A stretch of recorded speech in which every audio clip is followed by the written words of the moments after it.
नमस्कार, आप देख रहे हैं साइकोलॉजी शिक्षा हिंदी यूट्यूब चैनल। मैं हूं अवधेश, स्वागत करता हूं आपका। बुद्धि के सिद्धांतों की व्याख्यान सीरीज में आज हम लोग गिलफोर्ड के एसआई मॉडल या त्रिआयामी बुद्धि के सिद्धांत का अध्ययन करेंगे। हम लोग बुद्धि के कारकीय सिद्धांतों की सीरीज को आगे बढ़ा रहे हैं। बुद्धि के सिद्धांतों के वर्गीकरण में पढ़ा था कि बुद्धि की संरचना को स्पष्ट करने के लिए दो तरह की विचारधाराएं सामने आई थी। एक वह जो मानती थी कि बुद्धि की संरचना कारकों के आधार पर हुई है, जबकि दूसरा वर्ग था जो मानता था कि बुद्धि की संरचना कारकों के आधार पर नहीं बल्कि प्रक्रिया उन्मुखी है।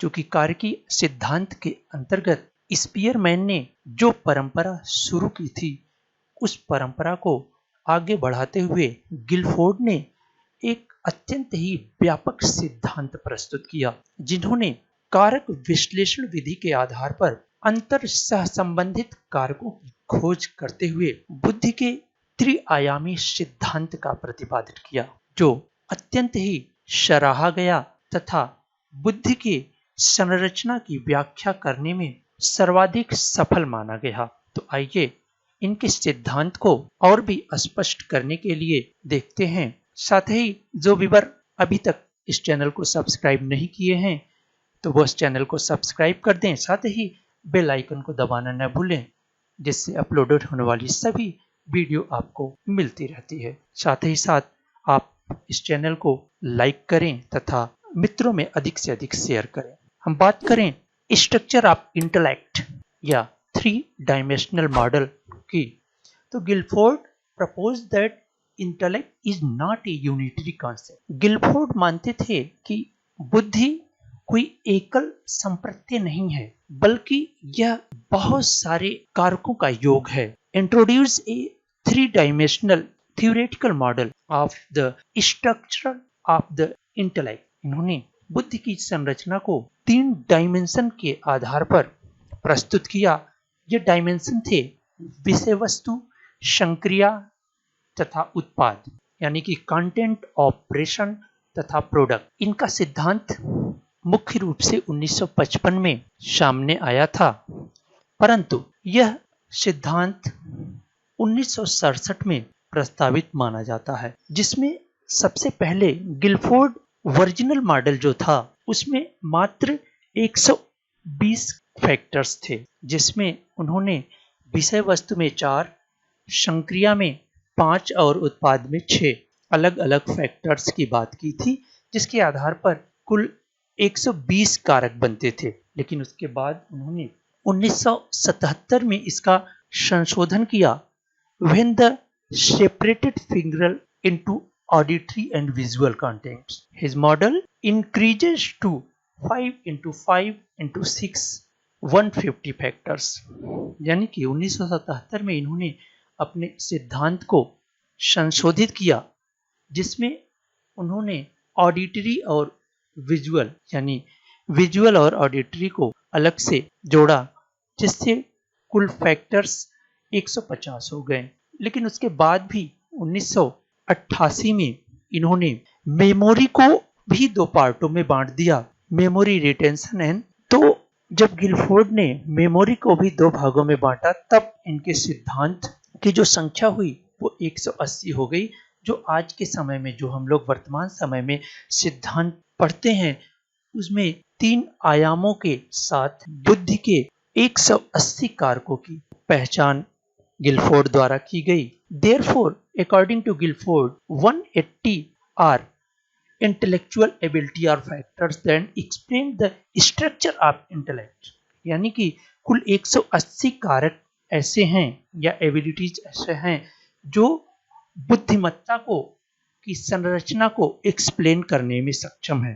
आइए हम इन सभी आयामों को सेपरेट तौर पे देखें और यह समझें कि इनमें कौन कौन से ऐसे फैक्टर्स हैं जिनके आधार पर इन्होंने 180 कारकों की बात की। तो सबसे पहले हम विषय वस्तु की बात करते हैं, कंटेंट की बात करते हैं। कंटेंट उस क्षेत्र से संबंध रखता है जिसकी सूचनाओं के आधार पर संक्रिया की जाती है। यानी कि कंटेंट ऐसा या विषय वस्तु, जैसा कि आप नाम से भी समझ सकते हैं, एक ऐसा क्षेत्र, एक ऐसा विषय जिसके आधार पर क्रियाएं की जाती हैं या संक्रिया की जाती है या ऑपरेशन किया जाता है। इसमें गिलफोर्ड ने कुल 5 ऑपरेशन सम्मिलित किए जो थे विजुअल, ऑडिटरी, सिंबॉलिक, सेमेंटिक और बिहेवियर। ये 5 फैक्टर्स कंटेंट आयाम में शामिल थे। विजुअल यानी इंफॉर्मेशन रिसीव थॉट साइंस, यानी कि आंखों द्वारा रिसीव की गई सूचना से संबंधित था। ऑडिटरी यानी इंफॉर्मेशन रिसीव थॉट हियरिंग, यानी कि सुनने से संबंधित। Symbolic information received as symbol और sign that stand for something else, यानी कि जो सिंबल्स के आधार पर, जैसे विभिन्न तरह के अंकीय सिंबल्स, गिनती, या जो अल्फाबेट होते हैं या जो लैंग्वेजेस होती हैं, वे सारे एक सिंबल के आधार पर ही कार्य करती हैं। एक सिंबल ही होता है, एक निश्चित चिन्ह ही होता है। अगली जो विषय वस्तु में इन्होंने रखा सेमेंटिक, यानी कि मीनिंग। जब भी हम किसी भी सिंबल की बात करते हैं तो उसके साथ कोई ना कोई मीनिंग जुड़ा होता है, तभी हम उसका अर्थ निकाल पाते हैं। यानी कि concern with verbal meaning and ideas generally considered to be abstract in nature, यानी कि किसी भी चीज को अप्रत्यक्ष रूप से समझने के लिए आवश्यक है कि उसकी कुछ मीनिंग होनी चाहिए। तो उस मीनिंगफुल संरचना को समझने के लिए सेमेंटिक फैक्टर्स की बात की। और अंत में behaviour information perceived at act of peoples, यानी कि सभी सूचनाओं को किस तरह से एक्ट करता है व्यक्ति, किस तरह से प्रोसीज करता है या किस तरह से उसकी अभिव्यक्ति करता है, को इन्होंने विषय वस्तु का अंतिम कारक माना। तो इस तरह से आप देखेंगे कि विषय वस्तु क्या है, एक तरह का इनपुट है, एक तरह की रिसीविंग एजेंसियां हैं जो हमें इंफॉर्मेशन, यानी कि इस जगत से इंफॉर्मेशन हमें रिसीव कराती हैं। आप चाहे विजुअल की बात करें, ऑडिटरी की बात करें, या किसी सिंबल की बात करें, या उस सिंबल में सम्मिलित अर्थ की बात करें, या अभिव्यक्ति की बात करें, ये सारी क्या करती हैं, सूचनाओं को रिसीव कराती हैं, यानी कि एक तरह से इनपुट का काम करती हैं। जब हमें इनपुट प्राप्त हो जाता है तो जाहिर सी बात है उस इनपुट पर कार्य प्रारंभ होता है। तब सेकंड स्टेज यानी सेकंड आयाम काम करता है इंटेलेक्चुअल मॉडल का, जिसे ऑपरेशन कहते हैं, संक्रिया कहते हैं, यानी कि व्यक्ति द्वारा किए जाने वाले मानसिक प्रक्रिया के स्वरूप से होता है। यानी कि विषय वस्तु द्वारा जो सूचनाएं प्राप्त होती हैं, उन सूचनाओं पर जो मानसिक प्रक्रिया संपन्न होती है, जो मेंटल प्रोसेस चलता है, उसे ऑपरेशन का नाम दिया गया, संक्रिया का नाम दिया गया गिलफोर्ड द्वारा। इसमें कुल 6 ऑपरेशनल फैक्टर्स सम्मिलित किए गए।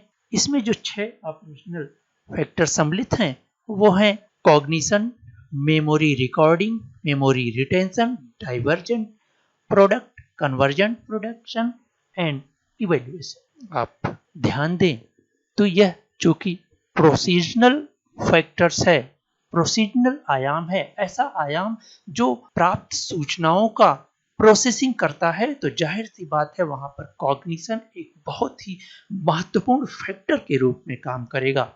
जो कि आप इससे पहले सभी संज्ञानात्मक सिद्धांत पढ़ चुके हैं। इसके जस्ट पहले हमने सारे संज्ञानात्मक सिद्धांत आपको पढ़ाए हैं। अगर आपने अभी तक उसे नहीं देखा है तो इस वीडियो के डिस्क्रिप्शन में उन सभी के लिंक आपको मिल जाएंगे, आप उसे देख सकते हैं।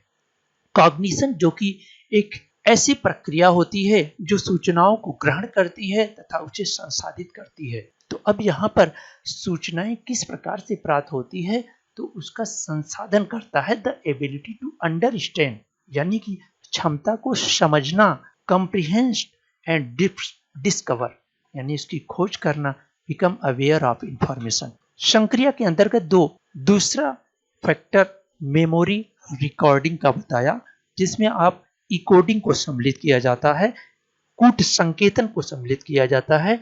जब आप स्मृति पढ़ेंगे तो उसमें आप पढ़ेंगे कि स्मृति की जो 3 तरह की अवस्था होती है, इकोडिंग, स्टोरेज एंड रिट्रीवल, यानी कि सूचना को ग्रहण कर उसका लेखन करना, उसको स्टोर करना, सुरक्षित करना और उसको रिकॉल करना यानी कि अभिव्यक्ति करना।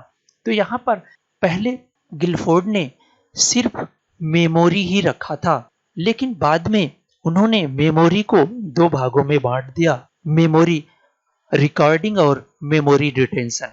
इस तरह उनके सिद्धांत में जो संशोधन हुआ वो 1988 में, इसी के आधार पर इसमें 180 फैक्टर्स हो गए। तो मेमोरी रिकॉर्डिंग यानी ई कोडिंग से संपर्क है और रिटेंशन यानी कि रिकॉल, उसकी अभिव्यक्ति करना। डाइवर्जन प्रोडक्ट यानी कि किसी भी सूचनाओं को मल्टीपल तरीके से सोचना, अधिक से अधिक विस्तारित करना। कन्वर्जन प्रोडक्ट यानी कि the ability to the deduct a single solution to a problem, यानी कि किसी भी समस्या के लिए एक सिंगल सॉल्यूशन ढूंढना। इवैल्यूएशन जो कि संक्रिया का अंतिम फैक्टर है, जो किसी भी एस्पेक्ट या किसी भी पक्ष के सभी पहलुओं पर विचार करता है, उसके धनात्मक तथा ऋणात्मक सभी पहलुओं पर विचार कर एक वैलिड इंफॉर्मेशन लाने का प्रयास करता है, यानी कि द एबिलिटी टू जज वेदर और not information is accurate, consistent और वैलिड। संक्रिया, जब संक्रिया के आयाम पर सूचनाओं का संसाधन होने के पश्चात बात आती है कि प्रोडक्ट की या अभिव्यक्ति की या आउटपुट की, तो अगला जो इन्होंने आयाम बताया या अक्ष बताया वो उत्पाद का है, प्रोडक्शन का है, यानी कि किसी विशेष प्रकार की विषय वस्तु द्वारा की गई संक्रिया के परिणाम से होता है। आप देख सकते हैं कि किसी विशेष प्रकार की विषय वस्तु द्वारा की गई संक्रिया यानी कि ऑपरेशन के परिणाम से होता है। इसमें कुल 6 प्रोडक्ट्स सम्मिलित किए गए, जो unit, class, relation, system, transformation and implication. Unit यानी सिंगल आइटम्स ऑफ नॉलेज, यानी कि किसी भी चीज को, किसी भी इंफॉर्मेशन को एक यूनिट में प्रस्तुत करने से होता है। क्लॉसेज यानी sets of unit sharing common attributes, यानी कि जो यूनिट्स है उस यूनिट्स के सेट्स को एक कॉमन, एक ग्रुप्स में रखना, यानी कि एक सामान्य विशेषताओं या एक जैसी विशेषताओं वालों को एक साथ रखकर उसे प्रसारित करना या अभिव्यक्ति करना।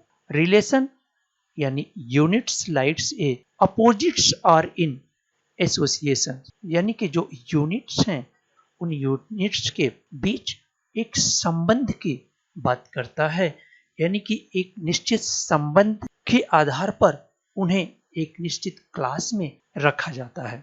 सिस्टम यानी कि जब भी हम किसी इंफॉर्मेशन को प्रोडक्ट करते हैं या आउटपुट देते हैं या हम अभिव्यक्ति करते हैं, तो उसका अपना एक निश्चित सिस्टम होता है, उसी सिस्टम के आधार पर ही हम अभिव्यक्ति करते हैं। ट्रांसफॉर्मेशन का तात्पर्य यहाँ पर किसी भी ज्ञान को या जो सूचनाएं प्राप्त हुई हैं उन सूचनाओं का प्रोडक्शन करना या उसका उचित तरीके से और भी अधिक व्यापक तरीके से ट्रांसफॉर्मेशन करना। एंड अंतिम जो इनका फैक्टर है प्रोडक्ट के अंतर्गत वो है इम्प्लीकेशन।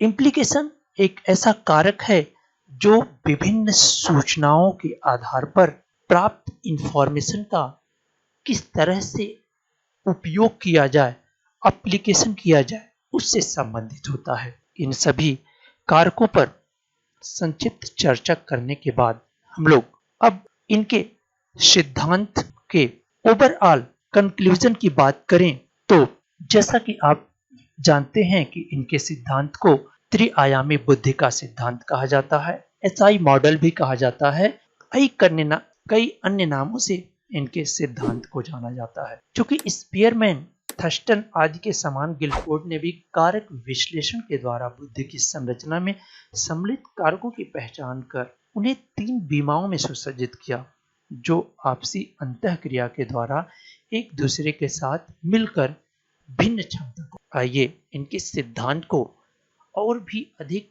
स्पष्ट करने के लिए, उनके कॉन्सेप्ट को और भी आसानी से समझने के लिए हम उनके त्रिआयामी मॉडल पर ध्यान फोकस करते हैं। उन्होंने जो त्रिआयामी मॉडल प्रस्तुत किया वो कुछ इस प्रकार था कि उसमें 3 फलक थे। आप पासा देखे होंगे।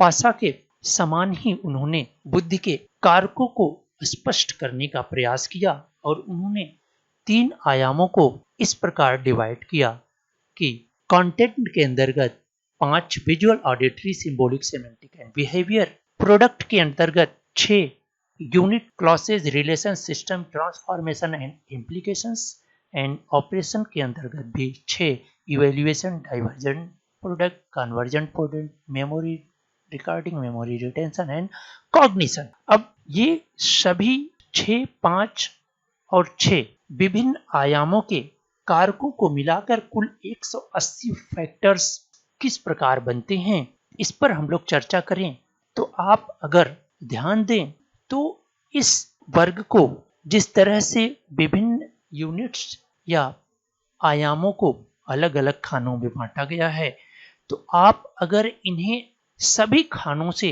काटें तो आपको समान आकार के 180 वर्ग मिल जाते हैं और प्रत्येक वर्ग एक सेपरेट फैक्टर का प्रतिनिधित्व करता है, एक स्वतंत्र कारक का प्रतिनिधित्व करता है जो बुद्धि की संरचना में अपनी अहम भूमिका निभाता है। यानी कि आप इस वर्ग को जब विभिन्न इनके आयामों या बीमाओं के आधार पर अगर इसे आप काटते हैं तो आपको कुल 180 वर्ग मिलता है। चूंकि सभी वर्ग एक दूसरे से अंतःक्रिया करते हुए किसी भी व्यवहार को प्रदर्शित करते हैं, इसलिए यह आपस में सहसंबंधित होते हैं, घनिष्ठ रूप से सहसंबंधित होते हैं और उनके सहसंबंध के कारण ही यह विभिन्न आयामों में सुसज्जित होते हैं। अगर आप किसी एक यूनिट की बात करें, मान लें आप प्रोडक्ट के इस पार्ट की बात करें, तो आप देखेंगे कि इस पार्ट को अगर आप काट के निकालते हैं तो इसमें यूनिट का भी पार्ट आएगा, विजुअल का भी पार्ट आएगा, ऑडिटरी का, यानी कि जितने भी आप आयाम हैं या बीमाएं हैं, बीमाओं के जितने भी फैक्टर्स हैं, उन सभी फैक्टर्स के भाग उसमें सम्मिलित होंगे। अर्थात एक छोटा सा एक सेपरेट वर्ग इसमें का वो सभी इंफॉर्मेशन, वो सभी सूचनाएं, वो सभी एबिलिटीज लेकर बाहर आता है जो बुद्धि की संरचना या बुद्धि की व्याख्या करने में अत्यंत ही सक्षम होता है। इसीलिए गिलफोर्ड के सिद्धांत को अत्यंत ही व्यापक सिद्धांत के रूप में देखा गया, जो कि शिक्षा के क्षेत्र में भी अत्यंत ही उपयोगी साबित हुआ है। इस तरह हम देखें तो कारकीय सिद्धांत के अंतर्गत गिलफोर्ड का सिद्धांत अत्यंत ही प्रासंगिक प्रतीत होता है।